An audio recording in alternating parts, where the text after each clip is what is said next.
Welcome back to 23 News Live Updates. Will AI replace journalists? Google is testing new AI tool to write news articles. New artificial intelligence tools are being explored by Google which can write news articles, and the tech giant is in talks with news organizations to use the tools to assist journalists, said a company spokesperson late on Wednesday, July 19.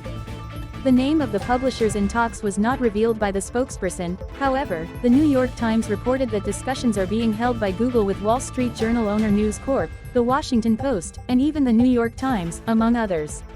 As of now, the Google spokesperson claimed that these new AI tools can assist journalists by providing different writing styles and different options for headlines, in a way that enhances their work and productivity, adding that it was in the earliest stages of exploring ideas.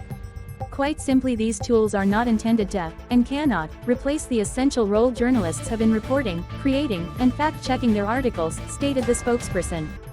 However, a few executives who went through the pitch of Google described it as unsettling, said the NYT, adding that the executives did not wish to be identified. AI tool to generate news copies using information.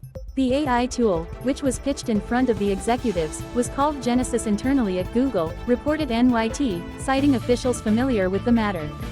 As per the report, the tool can take in information like details of current events and generate news copies.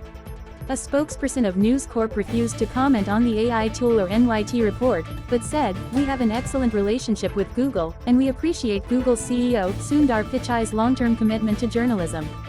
Media commentator and journalism professor Jeff Jarvis said the new tool of Google has potential upsides and downsides. If this technology can deliver factual information reliably, journalists should use the tool, said Jarvis, who is the director of the Tonite Center for Entrepreneurial Journalism at the Craig Newmark Graduate School of Journalism at the City University of New York. If, on the other hand, it is misused by journalists and news organizations on topics that require nuance and cultural understanding, then it could damage the credibility not only of the tool but of the news organizations that use it, he said. The report was published days after the Associated Press said that it will be partnering with ChatGPT owner OpenAI to explore the use of generative AI in news. Thanks for watching. Subscribe and share it. Stay tuned for more updates.